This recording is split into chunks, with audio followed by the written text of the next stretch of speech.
What's up, everybody? Welcome to the State of Wild, episode 77, a regular YouTube video web series podcast thingy. My name's Meowth, and as usual, I'm joined by my two good friends and co-hosts, Roffle and Corbett. How are you guys doing tonight? I'm doing good. We got some news late in the week that was a bit of a surprise, and maybe gives us a little bit of hopium for the format. So I'm riding that high, and looking forward to more details in the coming days, actually. Yeah, you say you're two good friends, Meowth, but we'll see by the end of the show just where we land. I don't know. Very depressed about the changes. No, very happy to be talking about Wild. Somehow, my enthusiasm for Wild has come all the way back.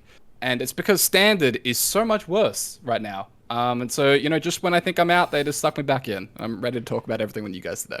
It's all part of their plan, right? They saw you leaving, so they had to make Standard horrible so that you had no choice but to come back, right? Of course, yeah. I will say, super hyped for the announcement that Rolf was hinting at, and we'll hop into it for the first part, but I made a tweet, I think like 2 weeks ago around the new year, and I was like, don't worry guys, the next balance patch is going to change all of these things, and it's going to save the format, and people laughed at me for being on that hopium, and I just got to say that every once in a while it does pay to buy that good hopium instead of the crappy copium, and I think it did finally pay off. I didn't think that your tweet was actually sincere. I thought you were memeing. Oh, it was 100% a meme. It was 100% a meme. Okay. Just so we're clear, because like you're trying to take credit for this, and I like no, you You're can't, playing both sides, Ruffle. That's how it. He always ends up on top. Just playing all sides. You have to take advantage of this yeah. as a content creator. You're never wrong. Come on.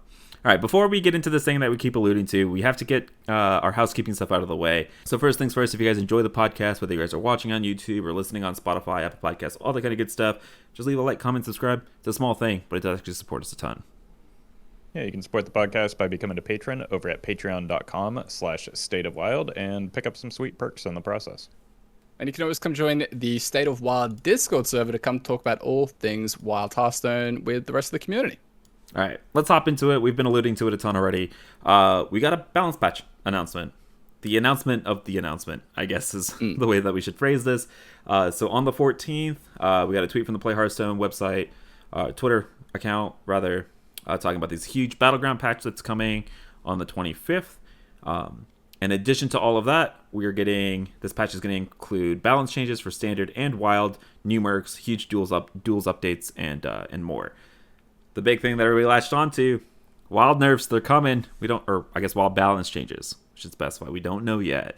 But we did kind of get soft confirmation from a awesome little meme from Ixar that Sorcerer's Apprentice might be one of the cards getting touched in this upcoming balance change on the 25th. I know, I got to just start with Corb. I mean, we have to assume she's getting deleted, not buffed somehow, some way. How you feeling, bud? You okay? What, you trying to steal all the hopium for yourself? Come on, what are we doing here, Meowth? I don't know. I'm gonna plan on doing some celebration mage content in the next few days. I'm gonna wait until the official announcement comes out. Maybe she's just gonna be turned into a 3-mana card, and we can just like all pretend that it's a nerf while we Drekthar people. It'll be great. But I don't know what they're gonna do. They have a lot of options, I think. But it's time. We had a really good run with Apprentice, so we had a lot of memories and a lot of nutty evos, and it's time to say goodbye. I think the proper term is it's time to say good riddance. This is probably rude. Not probably. This is a long overdue change. I've been pretty vocal about the fact that in just about every single mage combo deck, like the one universal factor is Sorcerer's Apprentice, and everybody always points at different cards as the supposed like problem, but it's like, well, if this is universally the enabler of these cards, then how is it not Apprentice that's the problem? Like it's pretty clear. The mana cheat was and always has been the problem. Things like Ignite, Flamewaker, and even Sanctum Chandler are symptoms of this problem, not the problem itself. So hopefully they do so. I mean, it seems likely that they do something to address it. Hopefully it's enough to like, I don't know. Martian has a very good take on this where like he's kind of hopeful that they nerf it to the point where it doesn't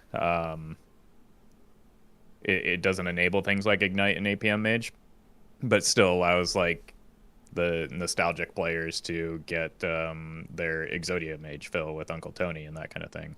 Which, I mean, that deck's pretty far beyond meme with a 2-mana Sorcerer's Apprentice. I can't imagine a nerf that doesn't, like, I don't know, that makes that deck any more playable than it already isn't. So, like, yeah, I don't know. Just for the health of the format, I think like doing something about Ignite Mage is necessary, and especially if there are other wild balance changes that include nerfing some of the faster decks in the format that are maybe like good into Ignite Mage. We don't want to like slow things down and just have Ignite Mage run rampant. So this could be a sign of other things to come too, and that may be me reading too much into it. But like, I don't know, without Pirate Warrior and Odd Hunter, like there would be a significant uptick in Ignite Mage, I imagine. So maybe this is like a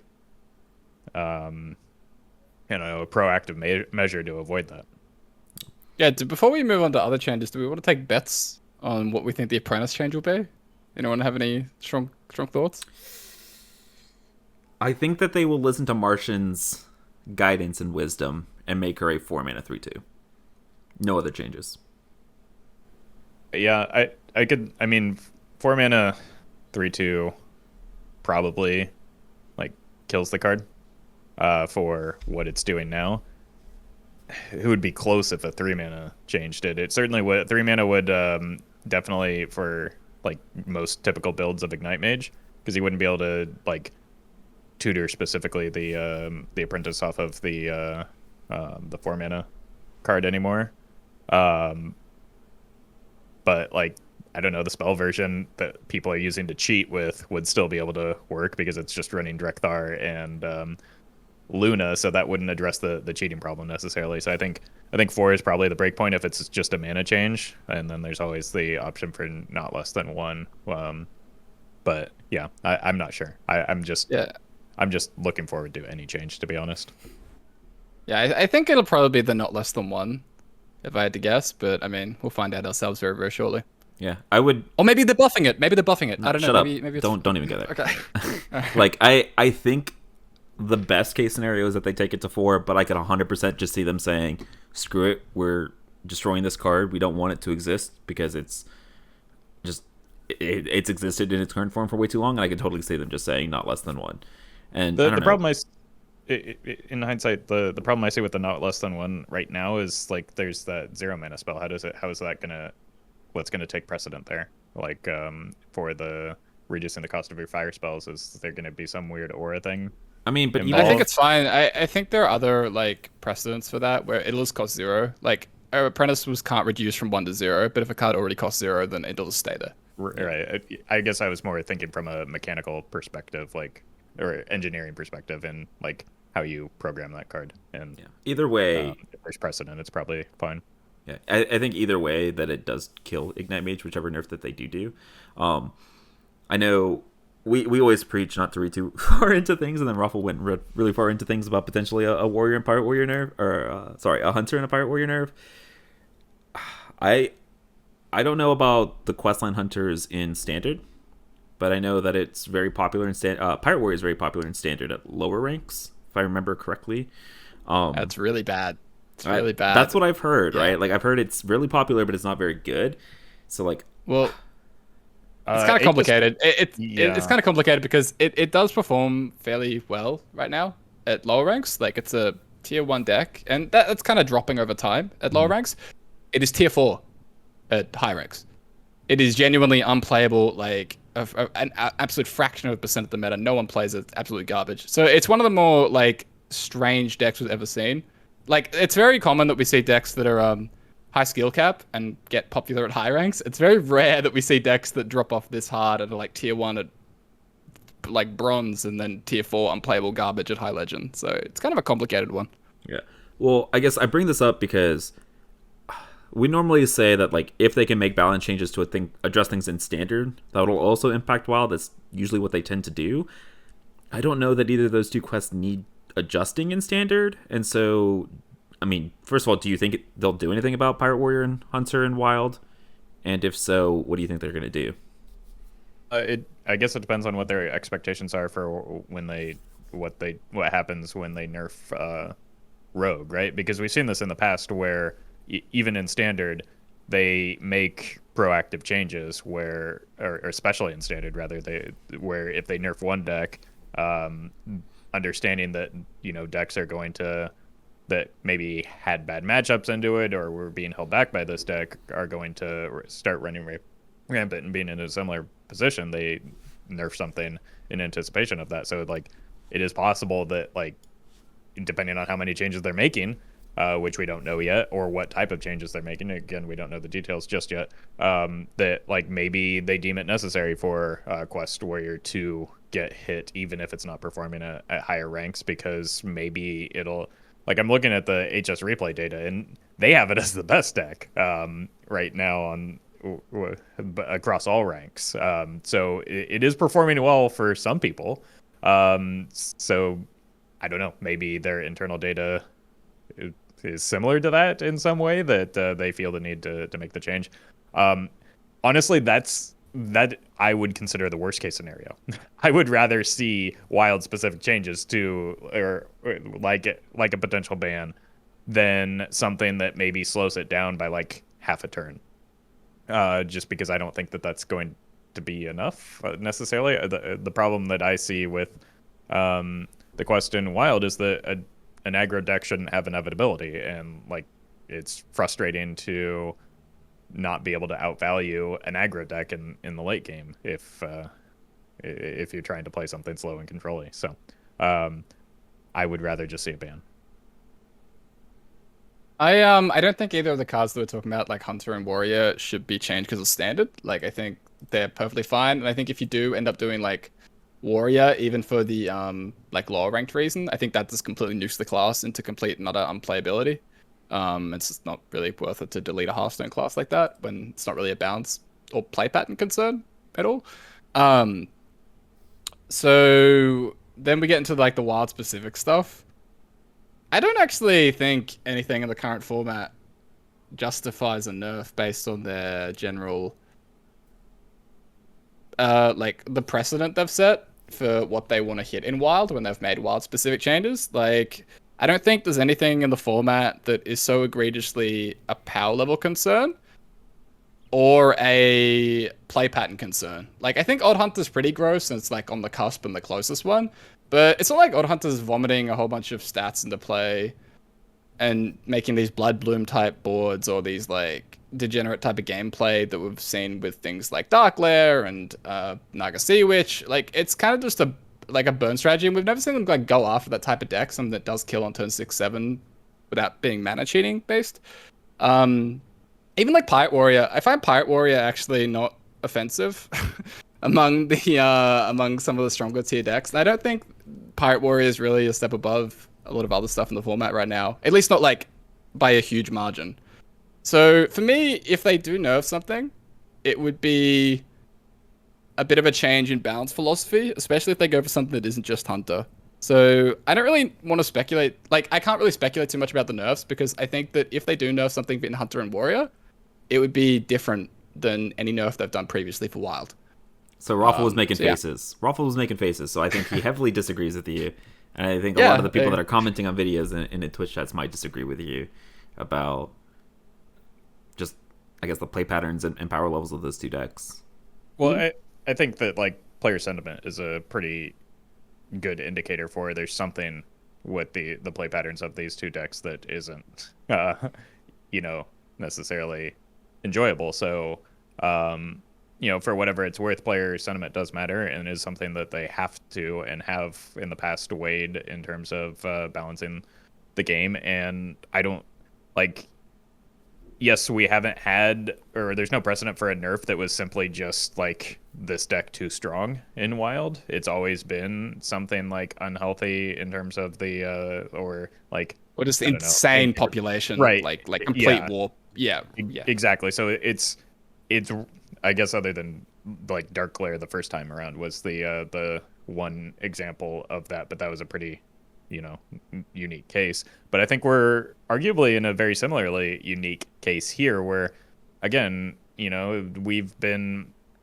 in the situation where the last time we did a meta report or like a full VS report, like we talked about the triumphant of decks, and we've never had a situation where 3 decks, and it still kind of feels that way, at least in terms of population and player sentiment, that like 3 decks have a complete lock on the format and are kind of pushing everything else out. And so I think yes, there's not necessarily precedent for changes to these top decks, but like we're in unprecedented times, so we could see it. And on top of that, there's been change in the design team that maybe previous philosophies don't remain because like personnel has changed.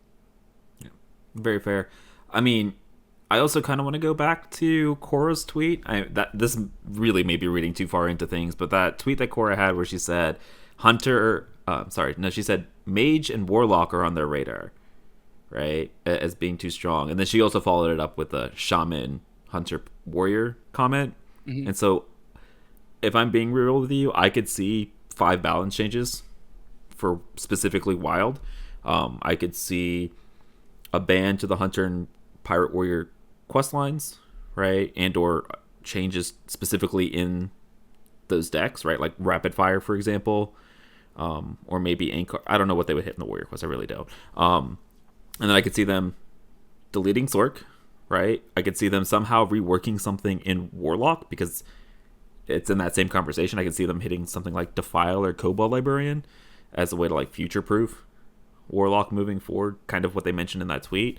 And then Shaman, I know you guys have been complaining about Flurgle Talks for, like I said, you guys. I know Corb has not been a fan of Flurgle Talks, the streams that I've watched.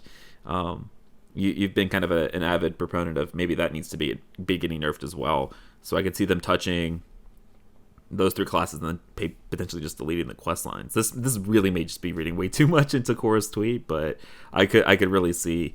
I would not be surprised if those were the changes that we saw. I would be surprised if anything got changed in Warlock. Just where it is right now, I could maybe see future-proofing it, but I don't think that they're I don't think that's a thing that they're necessarily going to do for the Wild format. So I think I would be surprised if there's a change in Warlock. That being said, we've talked for a very long time about something that we don't know really anything about, and we won't know until the 20th when we get the patch notes. Again, this balance patch is not dropping until the 25th, so we do have another, at least at this point, 10 days until we actually get to see these changes live in action. But yeah, let's move on to the next part of the show, the part that we had planned for, because we didn't know that this announcement was coming. Where we're gonna get on to part 2 of our discussion that we started last week, where we were talking about potential reverts for the format.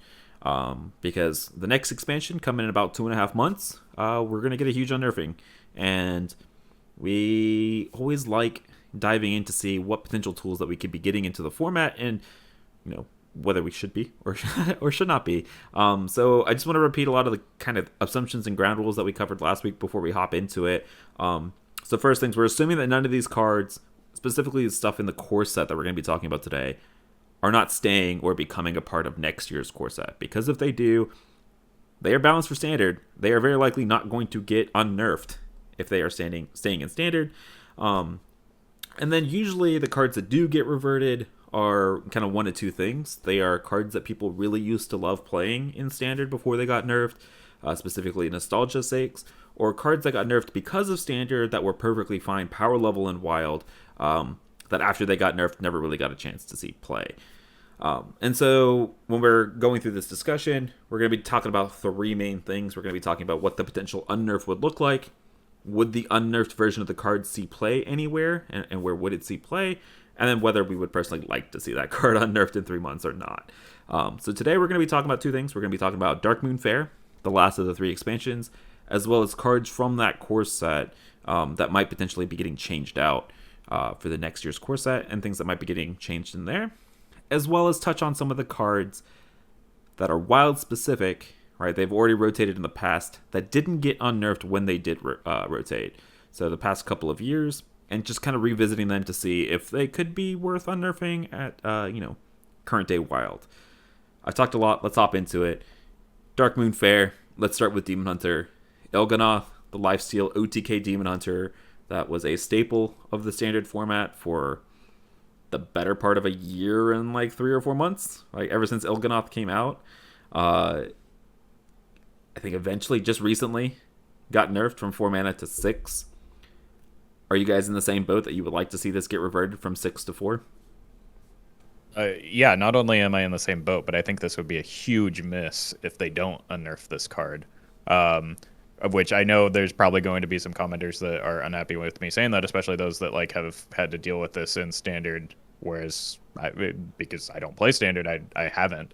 But like you said, this is a deck that people really liked. They didn't like losing to it, so there's obviously an audience that does not like it. But like it's a very nostalgic deck. They played with it for a long time. It took a few hits over the course of it, but it was like never really fast enough for Wild. So I don't think that there's much risk in unnerfing it for the Wild format, at least in the short term. I mean, long term, it depends on how many lifesteal cards or like similar like doubling Moarg spell damage type effects they add because of the way that lifesteal scales so quickly.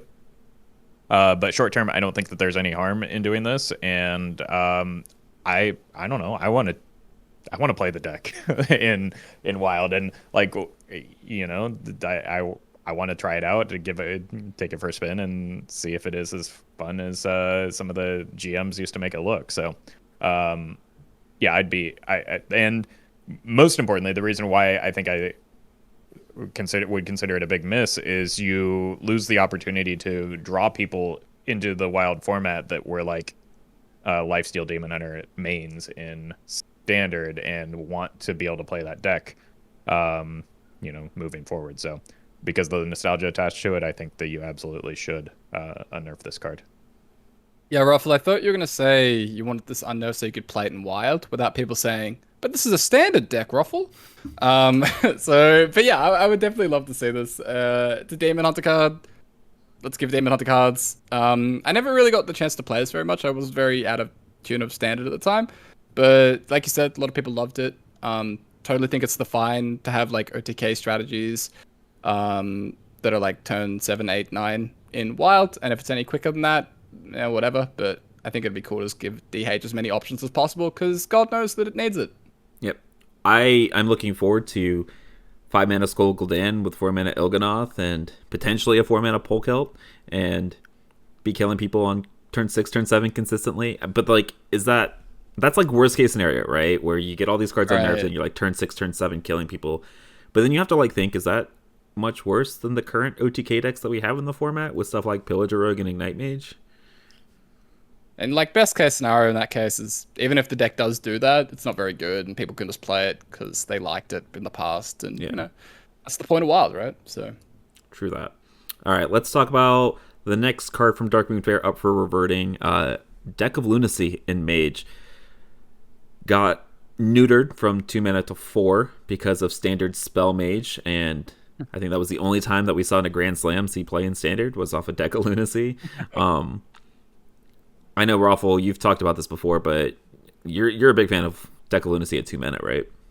Yeah, give me this card back. The card's always going to be worse in Wild than it is in Standard because you have a wider card pool. You talked about in a Grand Slam, the reason this card was played and was so disgusting is because you could all but guarantee that you're adding copies of the Grand Slam to your deck. There are a lot more 10 mana spells in Wild where it's inconsistent. You don't always get the thing you want.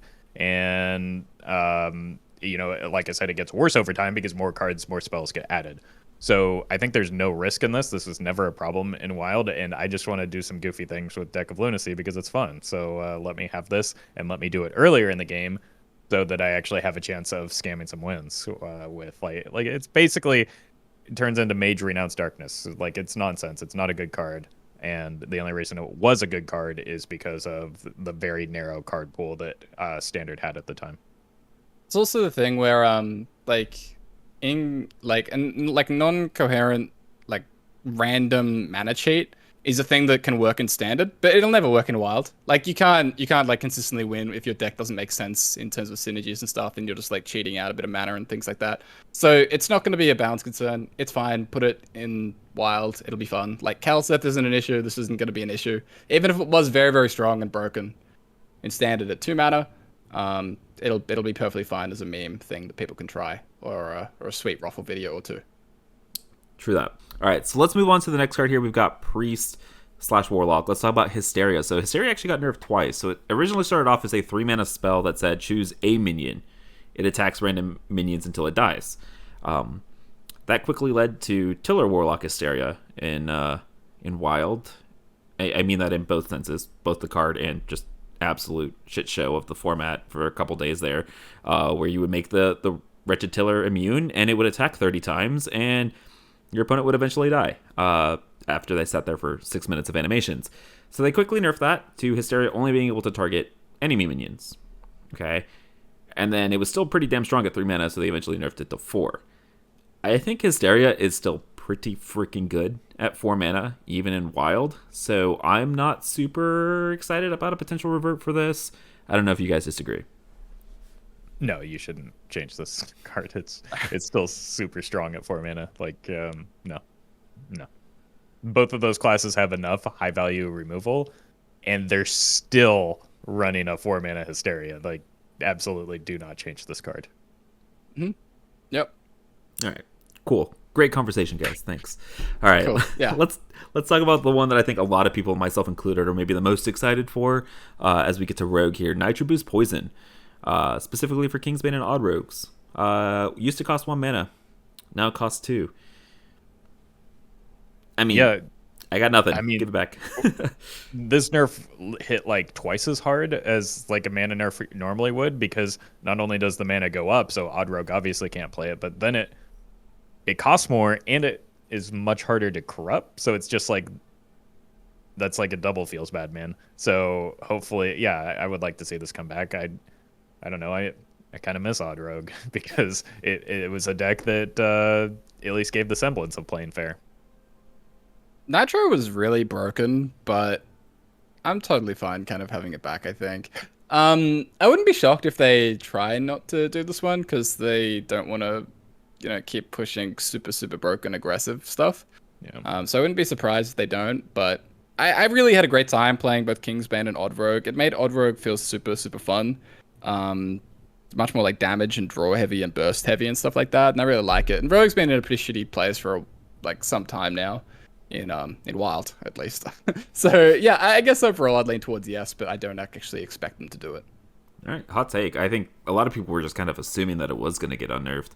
I will say, did we ever get any clarity on the interaction with Secret Passage and Nitro Boost? Because I know there was a lot of claims from both sides, whether it was a bug or not, and that whether it was supposed to stay in your hand once it got corrupted. I don't know if we got any clarification on whether, because I know they've made a couple changes to both the corrupt mechanic and Secret Passage itself, of whether it'll stay in your hand once it's corrupted or not.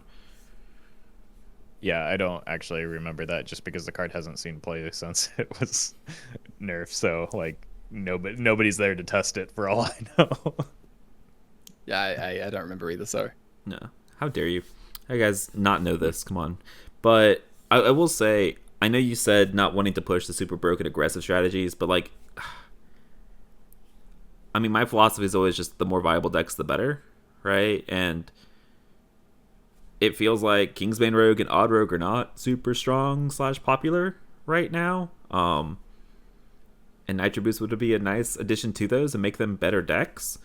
So I'm down for it, and I know a lot of people in the community are down for this, but like you said, I mean, now you're in my head, and now I don't know if I expect them to unnerf this. I mean, it was like the best card in those Rogue decks. Like, it was very well in Kingsbane. It was very strong. In Odd Rogue, it was straight up best card, not even close. So I don't know. Like, there's always kind of a bit of a danger when you're doing that, and I think you tend to have a bit more of a ends justify the means approach than I do. Like, philosophy wise, like, you'd rather just push the archetypes no matter how, like within reason that they get pushed. Whereas I'm kind of like, if they're going to push it by making the best card in a deck, then maybe that's not the most rewarding gameplay or the best way to go about it. But yeah, I don't know. Like, I guess they can probably do it because how much damage can like Odd Rogue really do? Like, really? Well, this will make it do 4 more damage. Well, yeah, okay, technically, yeah, if we're counting, yeah. I don't know. Yeah. I mean, maybe the philosophies are a conversation for a different day about the decks themselves, but yeah. Anyways, let's go on to the next deck. Why is Deck of Chaos in here? Why? Because I did the Dark Moon Fair section, and I just wanted to troll you guys. Successfully trolled. Well, it got nerfed from 5 mana to 6 mana. Right? Yeah, No, totally. That's that Deck of Chaos. Yeah, it was so powerful. Because it was had to too get broken nerfed. on release. That was Right. the joke. It was patched so fast that I can't even remember it happening. That's how quick they patched it. I'm not gonna lie, that threw me for a little bit when I saw that in this section.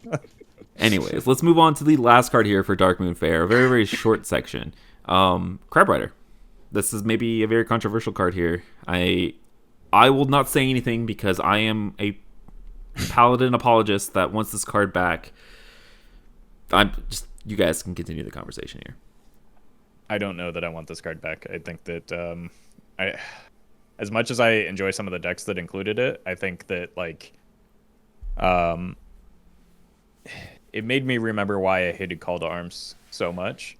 Because when Call to Arms was initially released, it was a competition for who could draw the first and the most Call to Arms in the mirror match, and who could hit the most and the first knife jugglers or ship's cannon to decimate the opponent's board with the with the cannon shots. And Crab Rider just feels the same to me. It's just like because I drew this card first, or in this case it's almost like if I get it down second, I swing the board back into my favor and then I win the game. Like, I don't know. I don't like how matchups are predicated on drawing or summoning a single card like this to just buy back the board in kind of a pretty gross way. So I'm not sure that, again, I really liked Rush Warrior. Romanu, I'm sorry, but I kind of hope Crab Rider doesn't come back. I'm not sure. I really don't know about Crab Rider. I'm feeling very mixed about it. Just because I do think that the decks that it pushed were generally pretty cool, and it kind of enabled a lot, and it was just a generally, very flexible card that kind of found its way into various archetypes and stuff, which was great.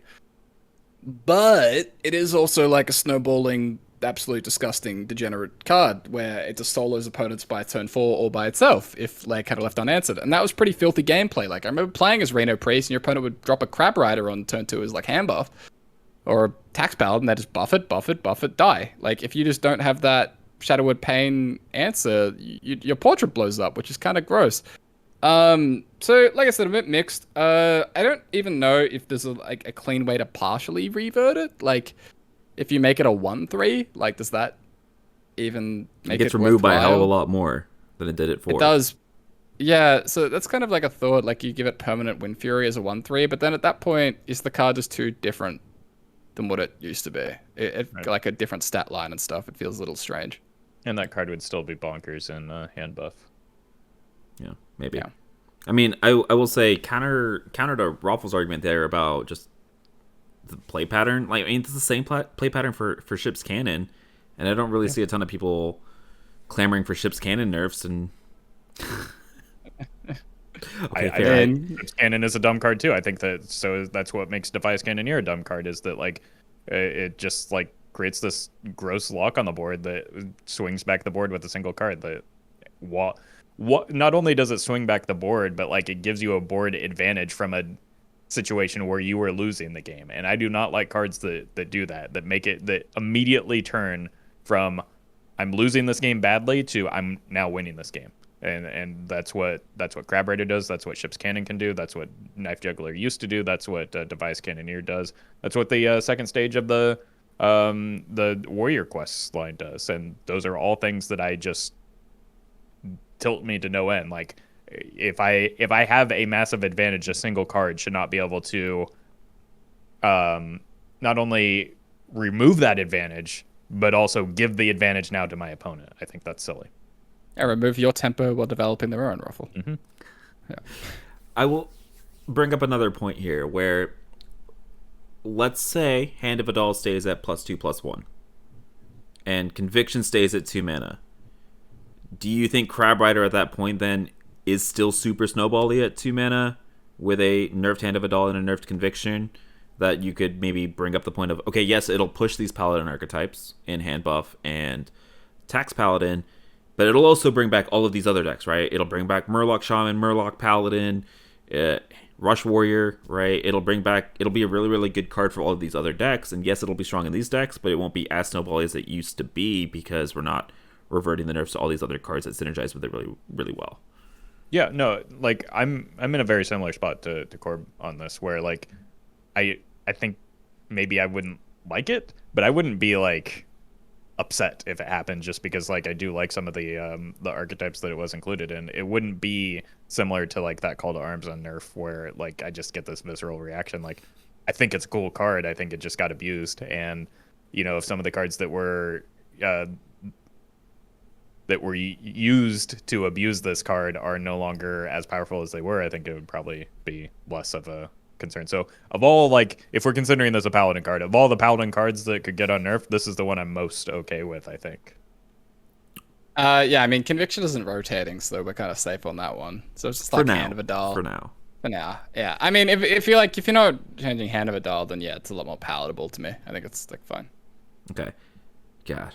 If I had to decide between Crab Rider and Hand of Adal, though, it would probably still be Crab Rider, though. Just because, like I said, it goes in more decks, and it makes a lot more decks better, and Hand of Adal is still playable at +2/+1, even if it's not as broken as it used to be. Feels bad.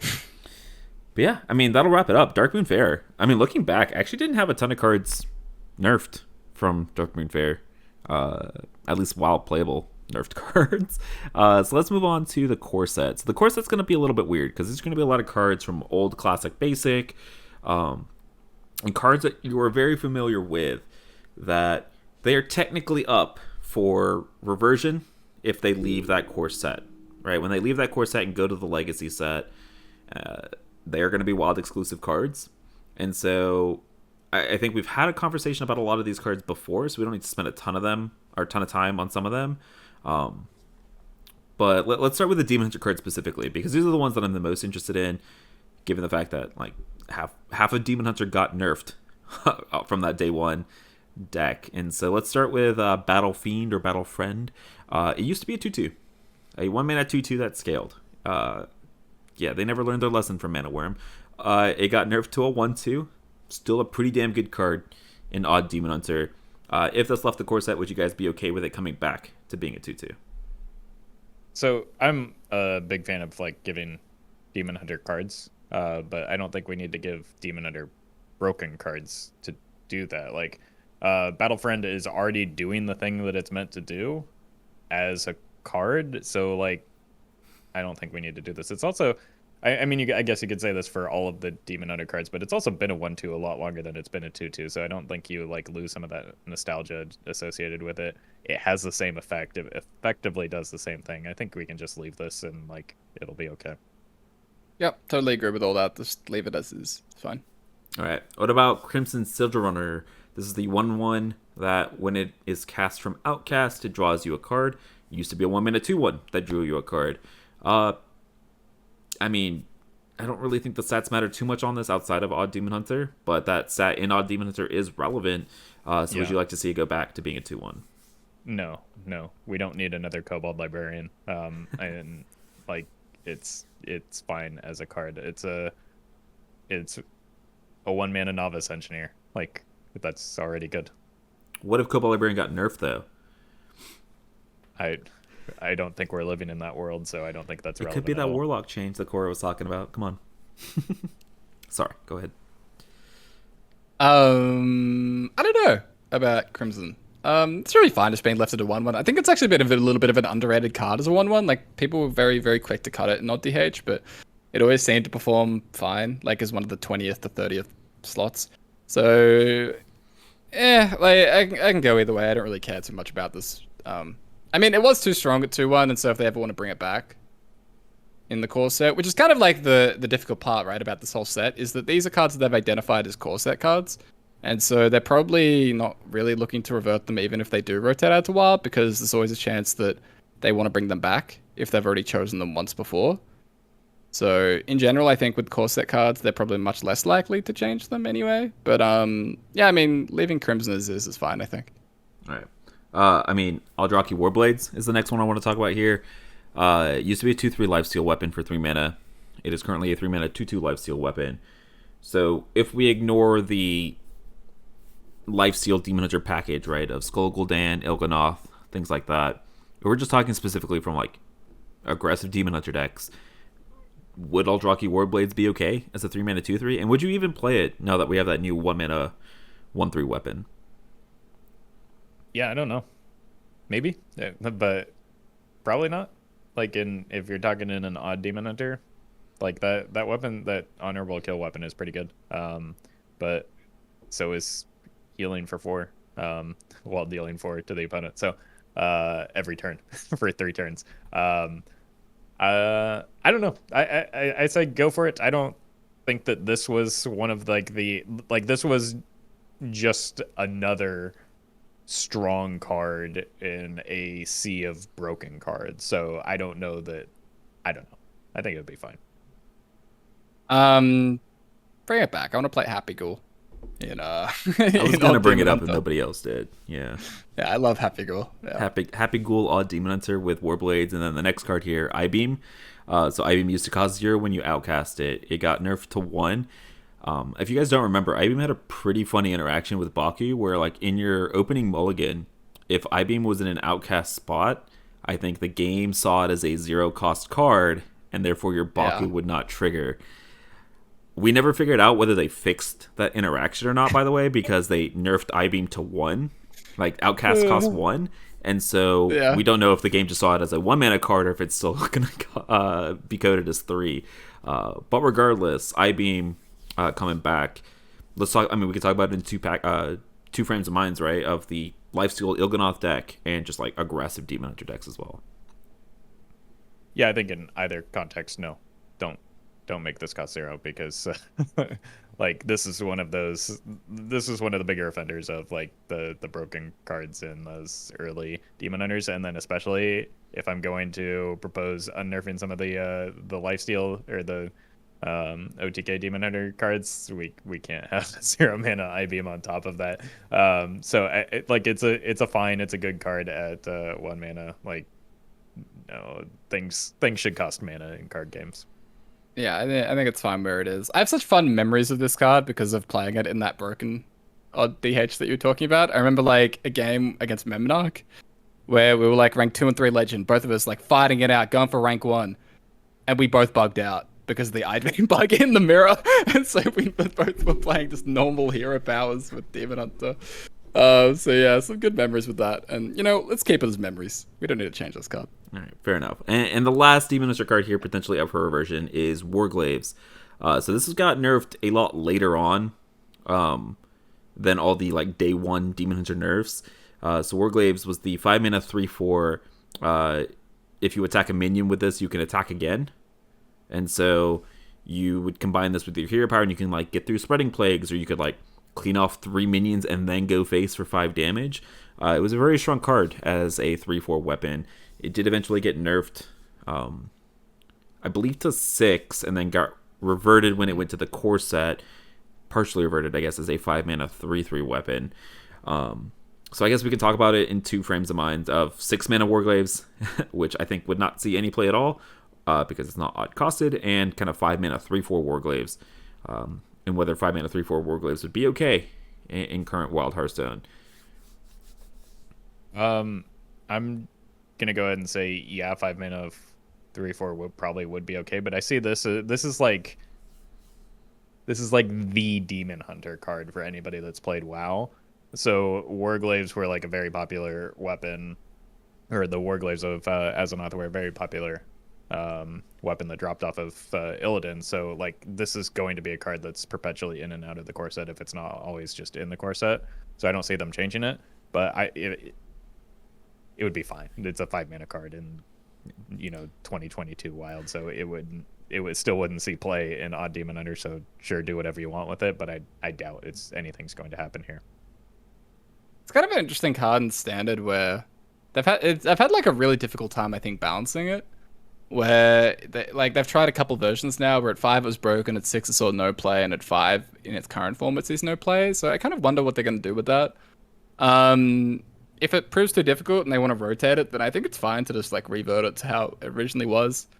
But I mean, hey, maybe it's fine also just having like a weaker card than Standard, like just because it's an iconic WoW sort of mechanic and things. But yeah, if it did rotate, yeah, I'd be super happy to have it back. I think wouldn't be too much of an issue.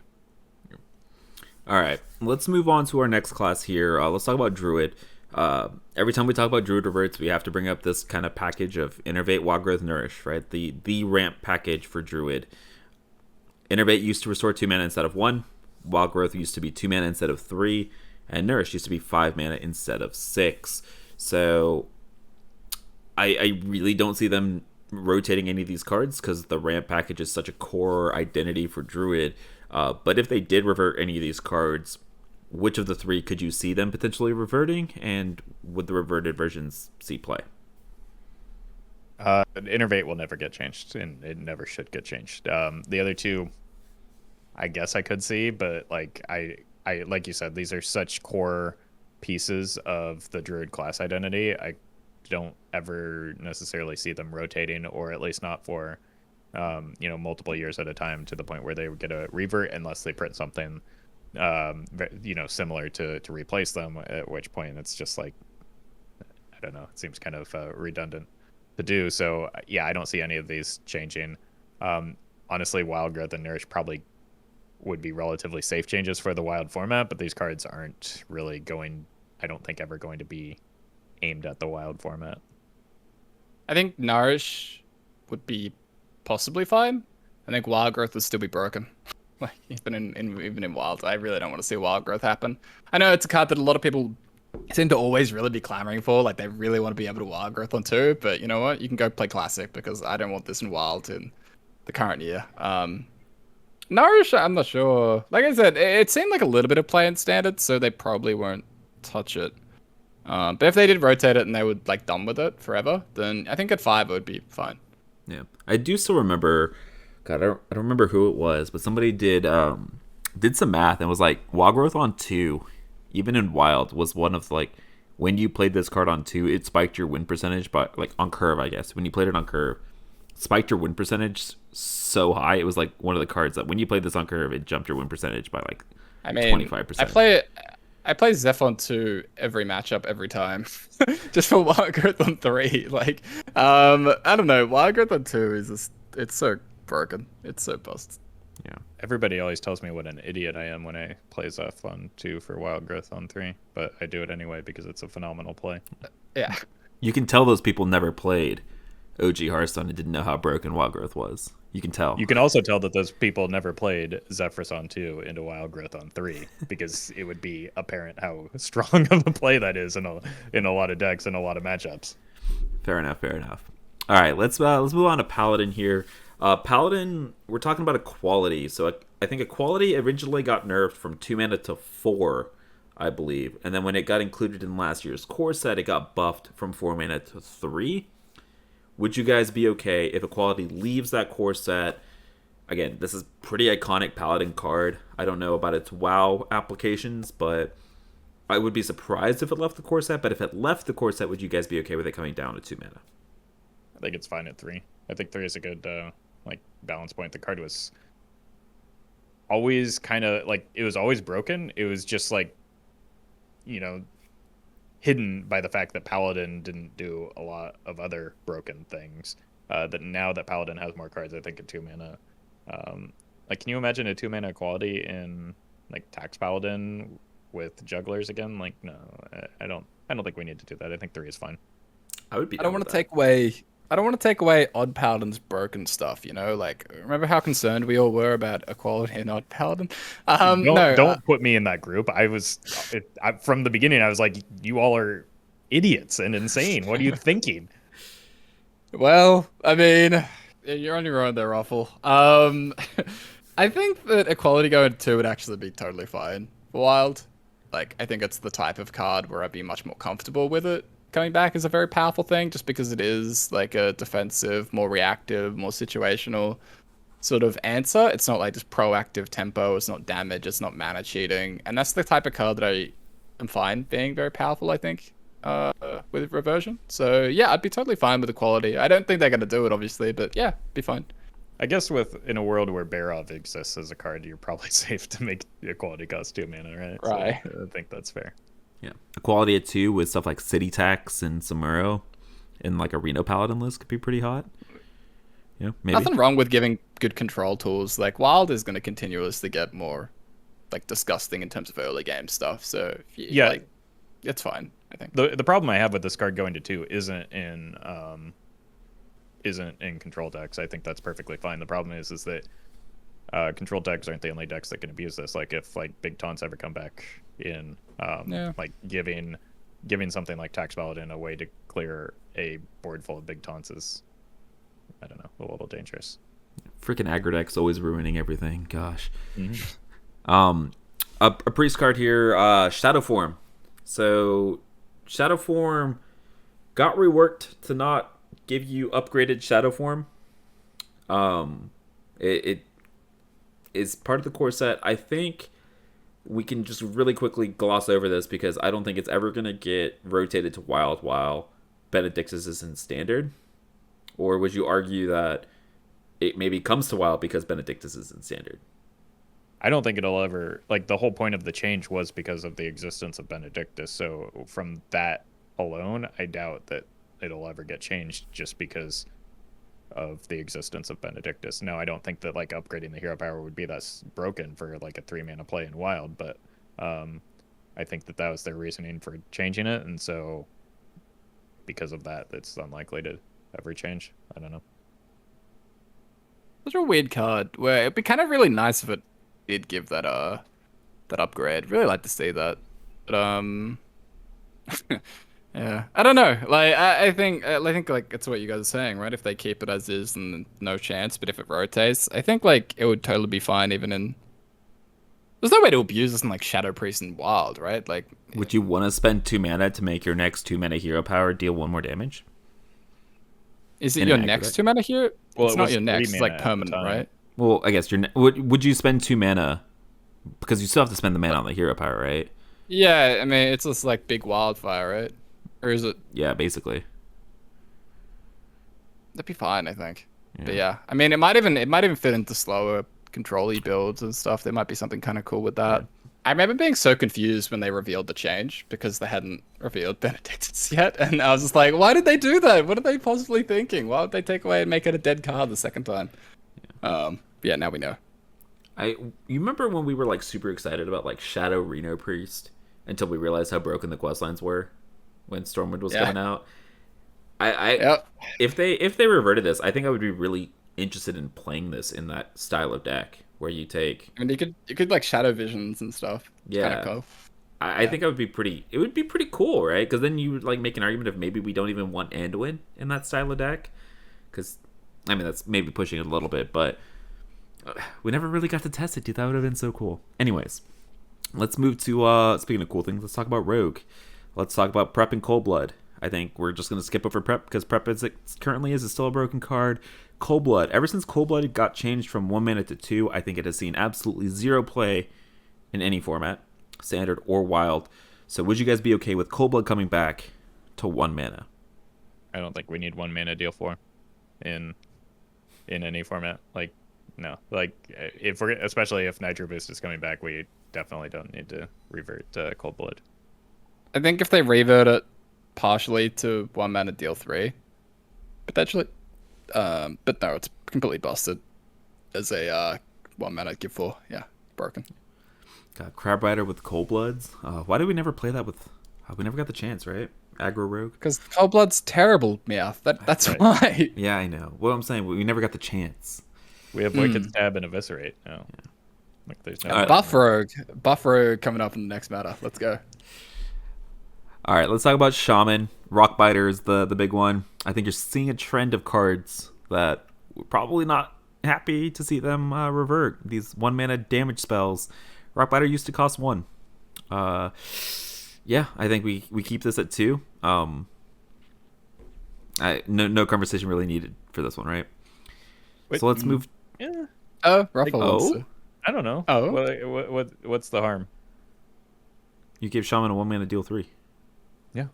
That's less than 1 mana deal 4. We just talked about giving Rogue 1 mana deal 3. But you have to prep that 1-mana deal 3. You don't have to prep this. I don't know. I don't see a deck that exists that would be a concern for. Would you play this in Frog Shaman? No. Are you sure? Yeah, it doesn't overload, and Lightning Bolt's just better. But you get to run bolts, overdrafts, and this. What other 1-cost spells do you run in that deck? Do you run any other 1-cost spells? Yeah, you want to run Wind Chill. Wind Chill's better. What about 8 1-cost cards? No, it's 1-mana deal 3. Like, that's such a good rate. I don't know. Not if the opponent has a taunt. Well, Like, I would rather just ship that upstairs with the damage spells. That, like, Frog Shaman's already pretty tight. I don't know. Like, I don't care either way, but I just don't know that it would be that big of a risk. I think that there's probably, like, future Wind Fury weapons that might make it a problem, because Wind Fury is a very Shaman thing. So if you get anything cheaper than a Doomhammer, or with, like, a bigger number than a Doomhammer in the attack region, like, it could be risky. But, like, for now, I don't think there's much harm in it. But I don't care either way, because I don't think it'll see much play either way. I will also say, we're spending way too much time on this card. It's never rotating, right? Because every class has this 2-mana deal 3 spell. In Shaman, it's Rockbiter. It's never rotating. All right, let's start with Warrior. Bloodsail Deckhand is up for Reversion, potentially as a card that was in the core set. For those of you guys that don't know, this was a measly 1-mana 2/1 that discounts your next weapon by 1.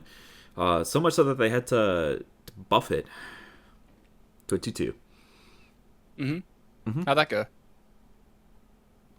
Eventually, it got reverted, but sorry, I'm trying to make a meme out of something because we're not going to talk about it anymore. Let's talk about Execute. Execute used to cost 1 in Classic, currently costs 2. Another card that's really hard for me to see rotating from that core set, but if it did, would you want it back to 1 mana for something like Odd Warrior? Sure, I don't care. Like, God Warrior's gonna like, it's hard to imagine God Warrior is a deck right now. I don't know that. Like, it was an impactful nerf, but, like, I don't know that speeding up a single target removal like this, like, does much. Yep, buff reactive control tools. Yep, that would be fine for me. Buff Dead Man's Hand, buff Old Warrior. Be cool with that. All right, sweet. But yeah, but also you haven't been running this card in Dead Man's Hand for a while anyway, and it's not because of the mana cost. It's just because it's not a thing that the deck needs. All right, let's start with Fiery War Axe. Used to be 2-mana Win Axe. It is currently 3-mana 3/2 weapon. No, thank you. Even if this came back to 2, there is absolutely 0 worlds out there in the multiverse that you would play this card, because Inkar exists. Yeah, no, like, it wasn't just because it was a strong aggro card that this card was broken. Every single Warrior deck's win rate improved by playing this card on turn 2. Like, this is the wild growth of Warrior. You realize that, right? Like, But Inkar. What if you're not running any pirates, though? Why are you not running Risky Skipper in your reactive Warrior decks? Because you have a 2-mana Fiery War Axe. I don't know. I think a lot of people underestimated how strong this card was at 2 mana. It was legitimately the Warrior wild growth at when it existed. I don't underestimate its power. I just think that Ankar is 10 times better than it. That, like, there's no reason to ever play anything that's not Ankar. Okay, I'm not sure, because Ankar is completely busted. And I think, like, in current Quest Warrior, you'd probably just be playing the anchors, right? But I still think we don't really want to bring this back, because in whatever world, whatever deck that gets pushed where we want to play this instead, that's not really, like, a good world that everyone is finding out about, you know? Like, I don't know. This is a very, very busted card. It's a 2-mana 3/2 weapon. Super, super strong. I think it's... I think think it's alright just as it is. if you just compare it to every other weapon they've printed before and after this nerf, like it never made sense for this to cost 2 mana. So I like just where they are in terms of balancing the game right now. I don't see this coming back because weapons are 3 mana 3/2s. Like there's I don't know. It would be a weird change. Yeah, it would be very weird. You know what was a weird change? Warsong Commander getting partially reverted to give minions rush instead of charge. I'm gonna bring this conversation back up because it sees 0 play in standard, from my knowledge. Are you guys fans of Charge Warsong Commander coming back? Sure, I don't care. But I would love it. I think I would enjoy it too. Like it's not Patron Warrior's not going to be the deck it was when it was in standard, so just let us play with it in wild. This was not the reaction I was expecting when I brought this up. I was expecting a lot more push. You guys gave me so much more pushback on something like Hand of a Doll last week. I was expecting a ton of pushback about Warsong Commander. We're talking about like a turn 8 play. What do you mean? I mean, well, we have stuff like Ankars and Risky Skippers. Like, I don't know if that it would... And we have to the front now. It wouldn't be a bad deck, and it would be able to deal with board-based aggro decks, but like how many, like, we're not living in a world where board-based aggro exists other than like Pirate Warrior. Stuff that snowballs and happens on turn 2 is a lot more important than combo that kills you on 8. Right. Especially in wild. Like, I think this would actually be an incredible change, and I really, really hope that they do it if they do decide that the Warsong is completely useless in the core set, which so far it seems like it has been. I'd love it. I'd love to be able to play Patron and kind of relive a lot of that stuff, because I never really got the chance to, and I think it's something that would be really appealing, and I think it would be nice to kind of give these Skipper Warrior decks another option, because nothing so far has really worked out. Like, Dead Man's Hand had a moment where it was kind of almost a tier 3, tier 4 thing, like playable-ish. But apart from that, like, Charge Warrior died off, and then ETC Warrior doesn't quite work. And I think that making, like, Patron Warrior and kind of pushing Warsong could be really great for multiple reasons. So I actually hope that they do this change a lot. Yeah. Again, like I said, this was not the reaction I was expecting. I am completely on board with you guys. Like, I am down for a Warsong revert. I was clamoring for it last year. I was like, there's no way in hell they don't revert this. When we were talking, I thought it was this and Buzzard, because those were like the iconic, like, oh, this card got Buzzard, oh, this card got Warsonged. I thought that they were gonna do these too, but yeah, but we didn't get it last year, so I'm very, very high on Warsong getting reverted. I am a little bit scared now that they've printed something like To the Front, and I'm kind of now looking back. I know when we were talking about To the Front, I was like, why the heck did they give us this limitation? If they revert this, I would be very happy that they gave us that limitation, because it could get kind of spooky. But yeah, I don't know. Like you said, the Patron Warriors, I don't necessarily know if it's a turn 8 kill, because, like I said, they've gotten a lot more tools and a lot more ways to draw cards than they used to.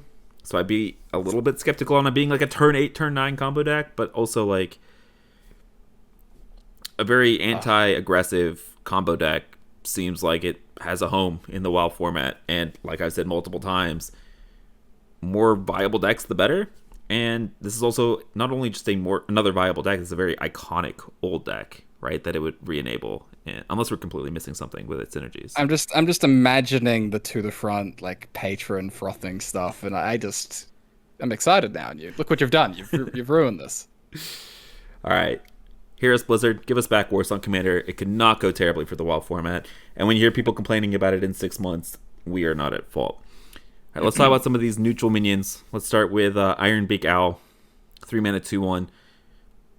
I think it stays in the core set. They don't really like buffing silence effects anyways, and even if they did, I don't think this would ever be playable in Wild, except unless Crab Rider comes back and then you can use this as a way to silence your Crab Riders. I think like the best thing that moving this to 2 mana would do is it would very much like the mana decrease for Elysiana buffed Odd Warrior. This would buff Odd decks, so they would stop running a very bad card in their deck. But like Odd decks don't exist right now, so that would be kind of a moot point. I like the actual concern is that like Zephrys, like getting the 2 mana bird off of Zephrys would be kind of gross. So I don't think it's a necessary change. They seem to have started valuing Silence a lot higher than when Ironbeak Owl was initially printed. So I would be surprised to see this changed, and I don't think it needs to be. All right, let's talk about Big Game Hunter. Got partially reverted. It used to be a 3-mana 4/2. Kill a big minion. Got nerfed to 5. Buffed back up to 4. Are you guys okay with it being at its current spot at 4? I actually think it's seen more play at 4 in Wild than it did at 3, from my memory. Was it ever at 3 in Wild though? That might be why it sees more play at 4 mana than it did at 3. That would explain a lot, yes. This was a very early nerf, and they've printed a lot more overstated minions, some of which with the downside to where that's why they nerfed it to 5 initially, and this card was disgusting. I'd talk about this is again what I explained earlier with swinging a board state or swinging a game completely in your favor. You're removing your opponent's tempo while developing your own. No, that should cost a lot of mana, and I think 4 is a reasonable place for it right now. Yeah, right. I think the BGH nerf happened when they made the Wild format. That was part of that big patch they did. So it would explain a ton. Yeah. But yeah, I don't know. It's a tech card that saw very recent play in actual constructed Hearthstone decks as a tech card when appropriate. That's where it should be. It seems fine. All right. Let's talk about maybe the most controversial neutral card then. Let's talk about Gadget Sand Auctioneer. I think there's a very realistic chance that this gets eventually rotated out of that core set, because they've talked about this as one of those candidates for a very, very long time. When this rotates to Wild, would you be okay with a 5-mana Gadget Sand Auctioneer? Yeah, I would, but I don't think that they'll do it just because there's more people have seen this card at 6 mana than 5. This is a very, very early nerf. And almost kind of disqualifies it. This would be like a Sylvanas a nerf or something like that, where it's very few people actually remember this as a 5-mana card, and yeah, I don't think it's a likely candidate, even though I don't think it would be broken in Wild at 5 mana. I don't know if they're gonna look to rotate it too much either.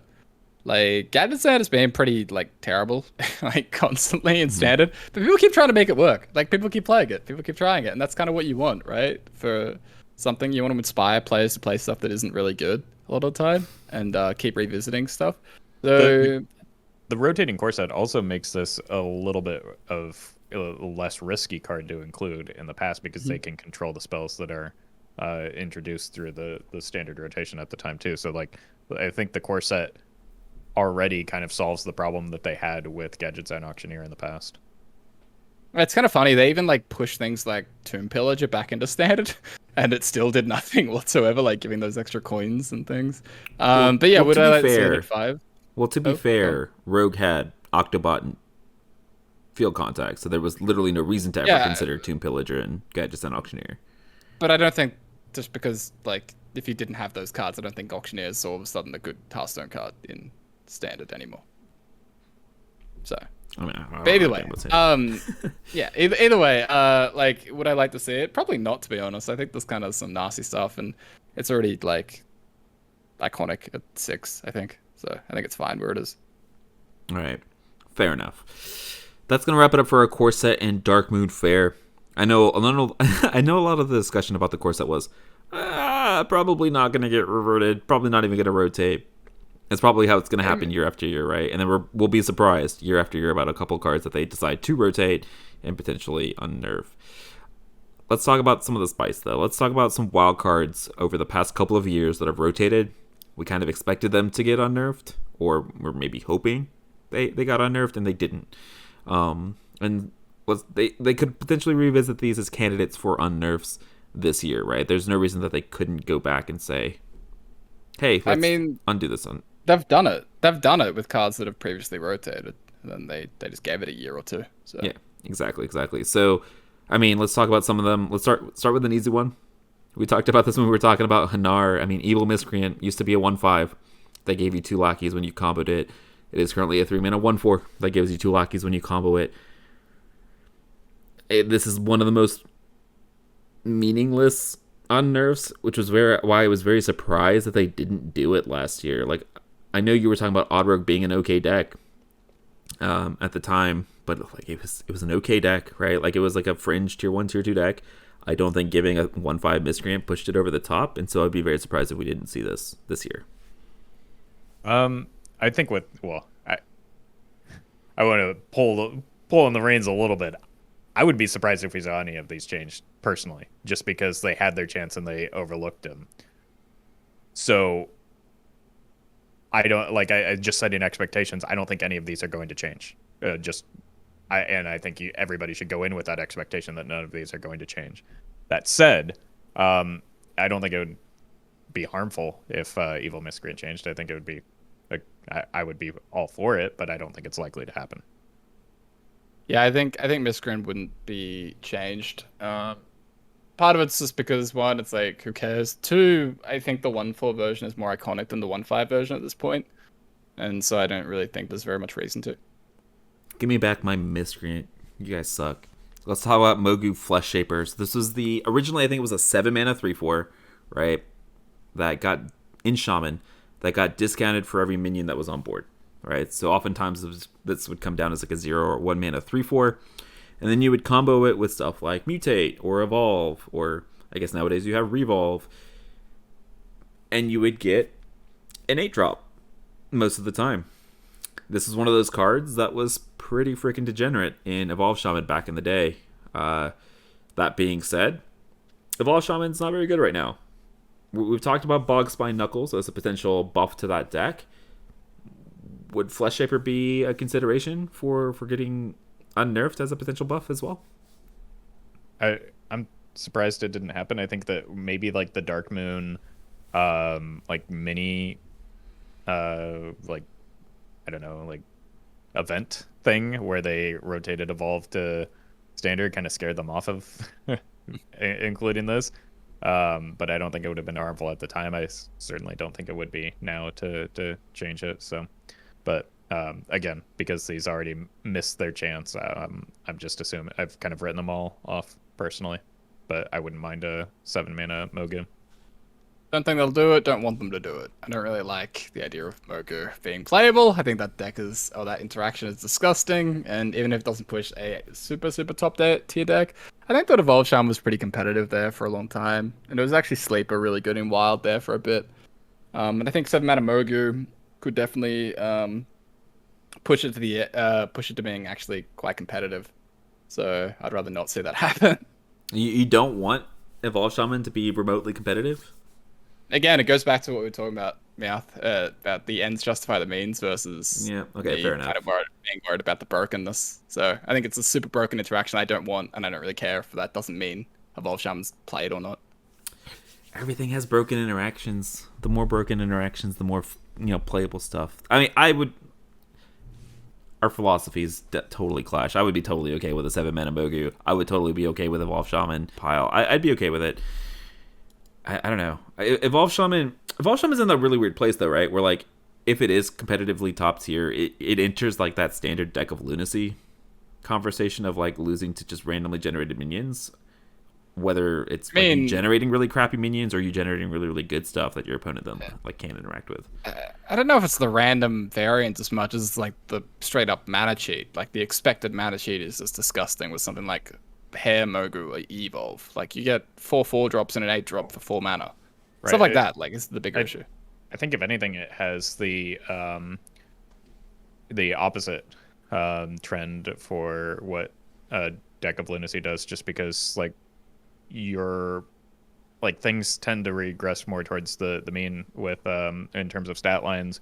So if you have a larger pool of cards, you actually have a larger sampling of like just expected outcomes of vanilla stats plus some effect that is rather meaningless. So like I think the variance is lower in Wild than it is in Standard. I mean the lows are lower and the highs are higher, but like the common outcomes are like it's honestly it feels more predictable, just because like there are more things towards the middle of the bell curve, I guess. So no, but I don't know. I don't have a hard time, or I don't feel bad about losing to Evolve Shaman, but it's also not a tier 1 deck, so it's hard to manage or to assume. Yeah, fair enough. We're gonna have to put it on the docket. Our philosophies about the WoW format, because it's been brought up so many times already today. It'll be an interesting episode, I feel like, in the future sometime. Speaking of future, Possessed Lackey in the future, 5 mana. It used to be 5 mana 2/2 Death Rattle, recruit a demon from your deck. Got nerfed to 6. Dude, we don't even play Voidcaller anymore. Would we play a 5 mana Possessed Lackey? No. No. You have weapon below. I think you have enough ways to cheat demons, don't you? I thought they'd do this one when they had the chance. And I was a little bit surprised when they didn't. Yeah, same. It's very surprising to me that I can't believe that they unnerved stuff like Apothecary and then didn't unnerve stuff like Possessed Lackey. It was very weird to me that they chose one but not the other. All right, next up we've got Faceless Corrupters. So this used to be a 5 mana 5/4. Battle Cry, choose a friendly minion. It becomes a copy of Faceless Corruptor. So basically, in stuff like Odd Paladin or Odd Rogue, you'd get to turn 5, or you on the coin on turn 4 would turn your 1/1 pirate into a 5/4 with Rush, and then you get 2 of them. And so it was very solidify the board position on turn 4, turn 5, or use it as a comeback mechanism after already making a value trade with a minion. It was pretty valuable in those board-based aggro decks. It got nerfed to a 5 mana 4/4. This is a card that I think a lot of people kind of had on their list as reverting. Very similar to Miscreant, right? Because it was 1 attack change. Didn't do it. Could you guys see them doing it this year? Probably not. But I don't think it would be. I don't think it would be broken. I don't know that it would even be played. But one stat makes a huge difference. I mean,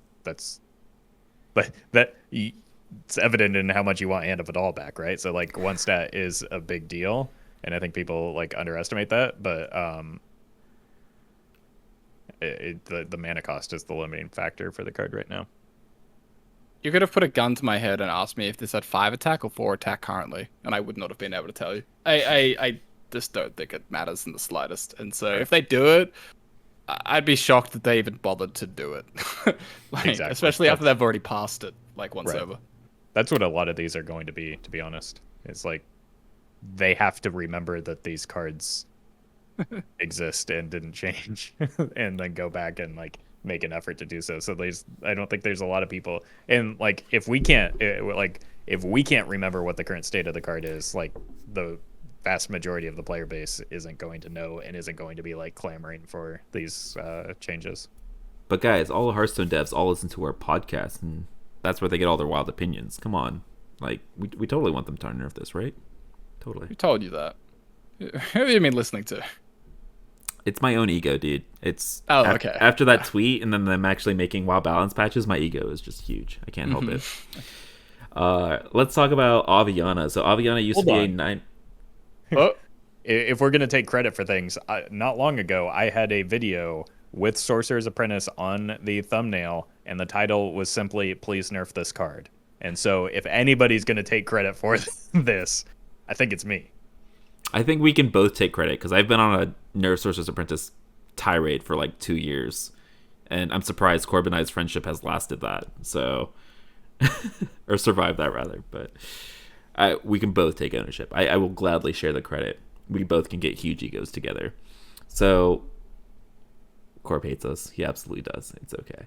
Let's talk about Aviana.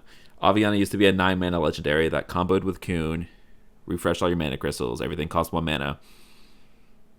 Would you be okay with this going back to 9? I don't see any world where this goes back to 9, even though we have stuff like Celestial Alignment and Guff now. I was thinking the opposite. This is the one where I could actually see them going back and this is one of the only likely ones on the list, I think, just because it's such an iconic card that I could actually see them going back and saying, well, let's actually change it. I don't know if it would replace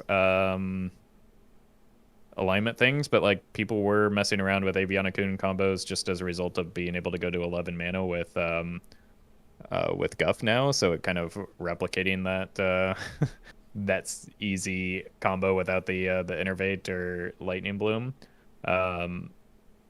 So maybe at 9 mana it becomes more playable just because of the old Psych Melon nonsense, but this is I think it would probably be fine, and I I could definitely see them, like, because it's such an iconic card with an iconic combo, I could see them maybe considering a change to it. I would be surprised if they did it, but I think it's the most likely. Like, I don't think this will happen, but Yeah, I don't think there's any way that it happens, especially with Guff as a card now. Like Psych Melon into combo into Guff, and then like, it's very cool. Like, it's very cool. I want it to happen. what do you mean it's cool? What? Ew, no. I hated that deck. The alignment, or not the alignment, the stars. AK, the AK-47. I don't call it that. Like, as somebody who hates the term cringe, that's like the most cringe name that has ever existed for a deck.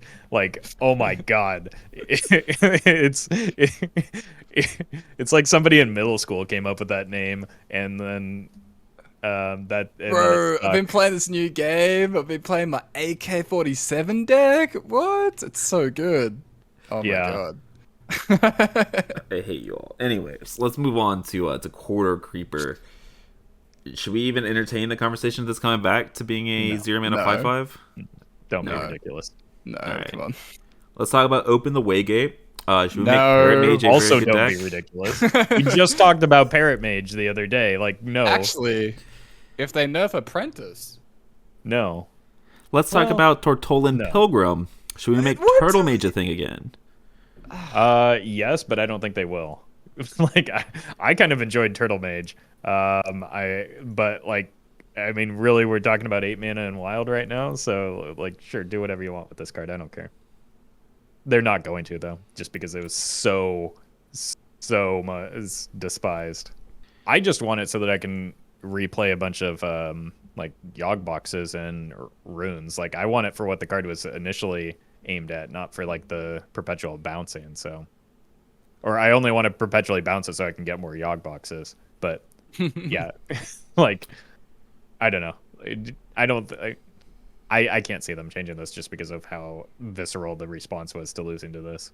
Yeah. But at the same time, like, you can get like 16 straight turns with Parrot Mage. Is that really that much different? Right, especially once we buff Waygate again. Yep, totally.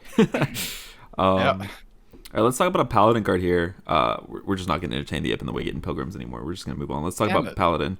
Let's talk about Level Up. This was the 5-mana... It used to be a 5-mana spell in Paladin that would buff all your recruits +2/+2 and give them taunt. It was Quartermaster number 3 and number 4 for Odd Paladin. I don't think I've seen an Odd Paladin in months.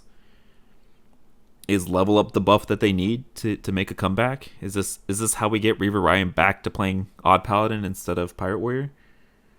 No.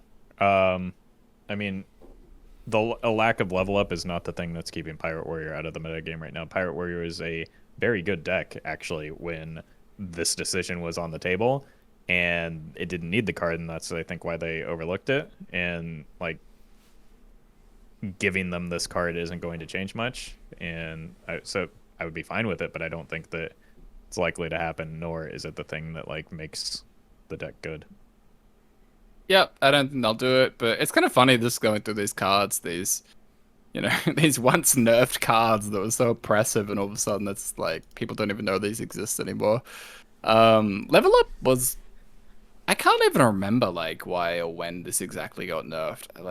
Like what pushed it over the edge, but I believe Dude Paladin, like Odd Paladin, was a deck in Standard. It didn't have Quartermaster. This was their Quartermaster in Standard, and it was a very, very strong deck in Standard, if I remember. Right, this is because of Odd Paladin Standard, right? Yeah, and then Dude Paladin became a thing after that.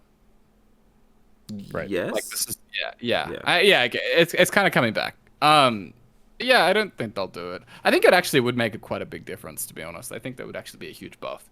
I mean, Odd Paladin, when you don't draw your Quartermasters, is not a very powerful deck. And so giving 2 additional copies of Quartermaster, I think, would be a huge buff for that deck. Especially if, hypothetically, these top-tier decks are getting toned down in 10 days. Right? Like, I think it would actually be kind of scary. Honestly, though, when Odd Paladin's one of the best decks in the format and you're having to actually care for board, I don't know if that's the worst thing in the world in our format, but I would also just kind of be scared. Like, it would be something... Odd Paladin would come back to being a good deck, and then they have traditionally strayed away from buffing already good decks when they do these reverts, so I would be surprised if they ended up doing it. All right, let's talk about Giggles. Giggling Inventor used to be a 5-mana 2/1 that summoned 2 Annoyatrons that you would just end up bouncing over and over again and play a crap ton of Annoyatrons as a control deck. It got nerfed from 5 mana to 7. A very vicious nerf because they didn't want to give Evenlock access to Giggling Inventor at the time. Was, I believe, their big reasoning there. Evenlock and like Even Paladin. Last year or 2 years ago, I don't even remember when this happened, but it got partially reverted from 7 mana to 6. Still sees no play in our format. Do you think it would see play at 5? And if so, should they revert it? It might, but I don't know. They already made the change that I think that they're happy with, and I think that like this is probably on this list. This is the least likely to get changed just because they've already made that change. Maybe Corridor Creeper is actually the least likely, but like this is definitely up there in terms of like this wasn't a well liked card when it was when it was good. I don't think they're going to make it good again. I'd kind of like to see Gills go to 5 at this point. I'd like to see that. I don't think it's like the least likely thing. I think just based on like, I don't know, they've already changed this card a lot of times, and like they already brought it back down to 6 mana. I just like, I don't know, I don't see it being changed once again. Yeah, I guess. I don't know. I was just thinking about it, just how useless it is and how much of a big deal the 5 mana Giggling was. But I hear what you're saying, but probably not very likely anyway. But I'd like it if they did do it. I think, just like a very, very strong defensive card, which again I'm generally like much more in favor of. Last time we were kind of talking about Giggling, it was much more of a potential concern in the more aggressive decks, like those worlds where you could picture things like Odd Rogue or just whatever, just like generic aggro decks kind of looking at it. That world is gone. Like, that does not even remotely exist anymore. Like, there's no world where you actually play 5 mana Giggles, so it's kind of out the window. So it's mostly just like things like Reno Lock, and it wouldn't be that bad to give it stuff like that. But yeah, like you said, they're probably not very likely to do it. All right, let's talk about 3 cards to wrap up the show here that I think are very unlikely candidates. Let's start with Barnes. No. Your boy Barnes used to be 4 mana. No. Okay. No. Let's talk about Luna's Pocket Galaxy. It was originally 7. It got buffed to 5. It was busted in... No. Come on, a Pocket Galaxy, you gotta give me some conversation about this one. Come on. No. Okay. It was busted in Wild when it was at 5 mana. There's absolutely no way they're doing that. But Reno Mage is in the deck right now because... I mean, that's more of a meta thing. Because why, man? Because why? You think it's LPG's fault? Like, LPG's managed to see, like, has become the build of Reno Mage over the past basically a year and a half. And, I mean, it's been good. Like, Reno Mage has been a good deck. Like, is this the kindest meta for Reno Mage? No, but it's not the kindest meta for any Reno deck. Like, that's not LPG's fault. Right, yeah. It's fine. Yeah. It's fine where it is. Like, it's cool. No, absolutely not. I know. It should not be 5 mana. I needed one card to have a more than a no. Yeah. All right, and the last but not least, Dark Pact. So Dark Pact, I believe, on release was a 1 mana destroy a friendly minion, gain 8 life. You would use it to pop void colors. You'd use it in like combo decks as pop it on your 1-drop and gain 8 life so that you don't die to the aggro deck as a combo deck. Right now, I believe it restores 4. Mm-hmm. I don't even know what the new card does. Yeah, it's 4. And this is the example of why I thought when Touch of the Nathrism got nerfed, it was going to get nerfed a lot harder because like this halved it, and I thought it was like, well, 4-2 that's a smaller distance. That's a halving, so like that makes sense as a change. But I was wrong. So this is, evidence of like a very clearly different design philosophy with the team when it comes to nerfing cards. But I don't think Dark Pact's coming back, and I don't think it matters if it comes back anyway. Like, you've got Plague of Flames. Would you run it in something like Mechathene though? Like, it's a 1 mana heal 8 in Mechathene. 1 mana heal 8. Yeah, 1 mana heal 8's a lot of healing. Like, it's a lot. That I guess, but is that deck like need healing right now? It's got a lot of healing already. If Odd Hunter sticks around, it needs all the healing it can get. True. So. Okay. Yeah, it's a card that doesn't draw a card. God, you could have even Or- played this in Old Dark Lair. That would have been great. Just going down and getting the 0 mana Moltons and then double Dark Pacting up to 26. Yeah, you know Would when have Corp starts talking about cards in Darkglare Warlock, it makes me really not want them to get reverted, because that makes me realize how busted it used to be if it can make it into old Darkglare. Like I'm good. It's also a shadow spell for Tamsin, so you could get 4 copies of it potentially. So maybe Reno let's and leave it. Darkglare, you say? Ooh. Let's not change it. Because in Darkglare in particular, there are some situations where you have a bunch of trash on board that you need to like remove so that you can play stuff. So yeah, I could definitely see that being a problem. Eventually, it will be changed, but eventually the Warlock questline is going to rotate to Wild. So probably don't need to give that deck any more tools either when it does rotate. Yeah, this in the fatigue version would have been just bonkers. Yeah, That's exactly what I was thinking. No thanks, no thanks. It's okay, guys. When they revert that card, it'll be nerfed into oblivion and unplayable, right? It just won't be a thing. All right, that's not hopium. That's just pure copium right there.